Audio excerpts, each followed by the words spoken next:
Donc placement initial. Quel que soit votre système de jeu et le système de jeu adversaire, moi je demande à mon équipe de se placer comme ça, avec le gardien qui place le ballon au centre, idéalement au centre, jamais à droite ou jamais à gauche, au centre de son but, au niveau à peu près pas plus haut que le point de pénalty, les deux défenseurs devant lui. Je ne veux pas que les défenseurs soient derrière lui parce que dans ce cas-là, il ne peut pas les voir, donc bien devant lui. À l'intérieur de la surface, carrément à l'intérieur, parce que maintenant on peut. Le 6, il se met ici pour en quelque sorte verrouiller l'attaquant adverse s'il y a récupération. Et ensuite, j'ai mes 3 qui sont mes 4 joueurs. Le 11, le 9, le 10, le 7, qui sont alignés au moment où, quand le gardien a encore le ballon, qui sont exactement sur la ligne. C'est la seule situation où je demande à ce que tous les 4 joueurs soient alignés. Les possibilités de jouer pour le gardien. Donc, le gardien, il peut jouer prioritairement soit sur le 3 et le 2. Alors, idéalement, le 3, le défenseur gauche est gaucher, et le défenseur droit est droitier pour que le défenseur gauche puisse jouer facilement de ce côté-là et le défenseur droit puisse jouer facilement de ce côté-là. Si on met un droitier à gauche, le problème c'est qu'il va avoir tendance à rentrer vers l'intérieur et ce côté-là sera rarement touché. Donc les 4 sont sur la même ligne. Relance sur le 7, le 11, le 9, le 10. Les quelques fois où le 1 peut relancer sur le 6, c'est quand il n'y a vraiment pas de solution. Il fait la passe au 6, il lui remet et le ballon est en jeu.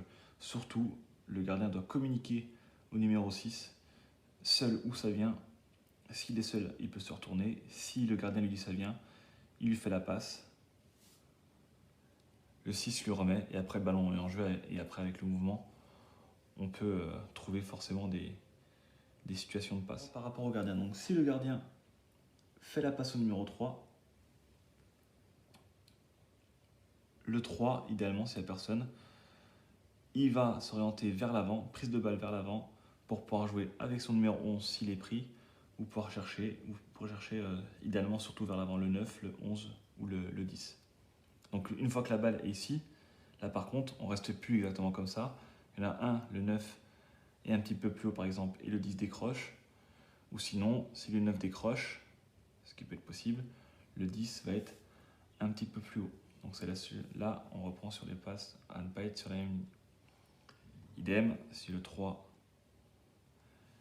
le gardien fait la passe au 3, le 3 est bien évidemment de 3/4, ici, de 3/4, pour voir tout le jeu, ici, et après contrôle de prise de balle vers l'avant et recherche du 7 ou de l'autre joueur. Si l'équipe est vraiment bien décale bien, l'équipe adverse décale bien, le 2, donc là il y a blocage, le 2 peut repasser par le 6, peut repasser par le gardien, vous pouvez chercher, s'il n'y a pas de joueur là, il peut aller chercher directement le numéro 3 qui peut aller chercher côté opposé. Si le gardien décide de relancer long, sur le 11 par exemple, le 3 monte pour poser du soutien, le 11 doit être capable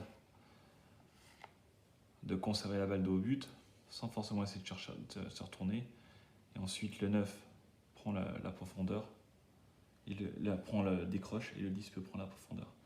Notons bien que le 9 et le 10, normalement c'est plutôt le 10 qui est en retrait et le 9 qui sert de point de fixation, mais le mieux c'est de permuter à ce que le 9 puisse aussi décrocher, le 10 prend la profondeur et inversement. S'il relance longue, sur le 9, le 10 décroche et le 11 prend la profondeur. Pour ici, profondeur, ou pour déviation de la tête, pour le 11 en profondeur. Si le ballon va chercher le numéro 10, c'est le numéro 9 qui décroche un petit peu et le numéro 7 qui prend la profondeur. D'où l'intérêt d'avoir un numéro 11 et un numéro 7, deux ailiers qui sont relativement rapides et capables d'enchaîner les allers-retours sur le terrain.